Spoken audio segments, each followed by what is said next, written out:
Search attendance. Search அட்டெண்டன்ஸை நாங்கள் skip பண்ணதே இல்லை எங்கள் லைஃப்பில். சர்ச் அட்டெண்டன்ஸை நான் ஸ்கிப் பண்ணதே இல்லை. எத்தனை பேர் ஸ்கிப் பண்ணியிருக்கீங்க? Worship team leaders, worship team skip பண்ணியிருக்கேன். பல முறை ஸ்கிப் பண்ணியிருக்கேன் வேலைனால.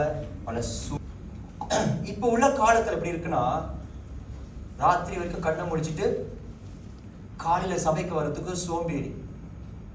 ராத்திரி வரைக்கும் கண்ணை முடிச்சிருக்க முடியும், ஆனால் காலையில் சபைக்கு வர்றதுக்கு சோம்பேறி. இந்த கால் வலி, கண்ணு வலி, மூக்கு வலி, வாய் வலி, கை வலி, கால் வலி, எல்லா வலி, வயிற்று வலி, எல்லா வலியும் இருக்குது. ஆனா இருதயம் வலிக்க மாட்டேது. கர்த்தர் சமூகத்துக்கு போலன்னு சொல்லி உனக்கு எல்லா வலியும் இருக்குது, ஆனா உன் இருதயம் வலிக்க மாட்டேது. அப்பாவுடைய சமூகத்துக்கு நான் போலேன்னு சொல்லி. ஏன் தெரியுமா? You are not a worshipper. நான் வேலையை தவிர்க்க முடியாதவங்க பத்தி நான் பேசல. எனக்கு தெரியும் இங்க இருக்கிற சிச்சுவேஷன்ஸ் வந்து ஒர்க்கிங் இன் சிங்கப்பூர், பல நேரத்தில் நீங்க ஷிஃப்ட் வேலை, உங்களுக்கு வேலை தவிர்க்க முடியாத பட்சத்தில், ஆனா உங்களால முடியும்.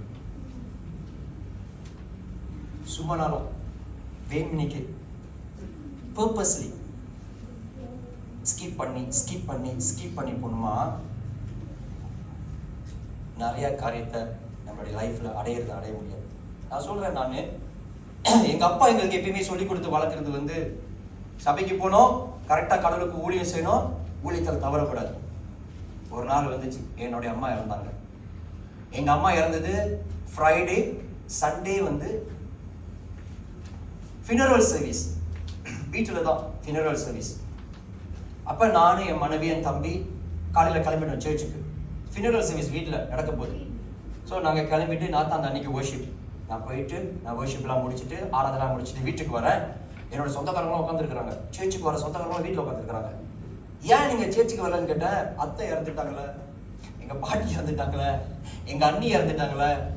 ஏய், என்னுடைய அம்மா இறந்துட்டாங்க, நானே சர்ச்சுக்கு போயிட்டு வரேன். ஏன் நீ சர்ச்சுக்கு வரல? ஏன் வரல?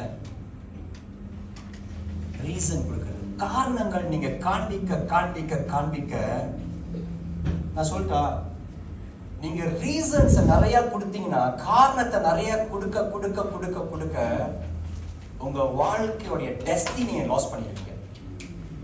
நிறைய காரணம் காண்பிக்கிறவங்க பிடிக்க முடியாது, அடைய வேண்டிய காரியத்தை அடைய முடியாது. பவுலும் அவருடைய ஊழியத்தை காரணத்தை காட்டவே இல்லையா? அவருடைய ஊழிய பயணத்தை பாருங்க, அவர் காரணத்தை காட்டவே இல்லை. அவர் ஒரு இடத்துல சொல்லுவாரு, 2 கொரிந்தியர்ல, பல சூழ்நிலையில நெருக்கப்பட்டோம், வீட்டுல தான் 5 மணிக்கு இறக்குறாரு, 9 மணிக்கு சேர்ச்சுக்கு போறோம், 11 மணிக்கு வந்தேன் போயிட்டு. ஏன் இது உங்ககிட்ட நான் சொல்றேன் தெரியுமா?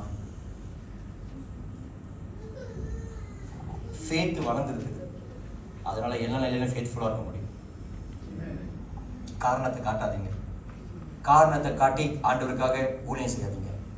சொந்தமா ஒரு காரணத்தை தேடிக்காதீங்க. இப்படி சொல்லி இப்படி பண்ணி பேசிடலாமான்னு சொல்லி நீங்க ஒரு ரூலருக்கு முன்பாக நிக்கிறீங்க, ஒரு அத்தாரிட்டி அடைந்த ஒரு பர்சனுக்கு முன்பாக நிக்கிறீங்க.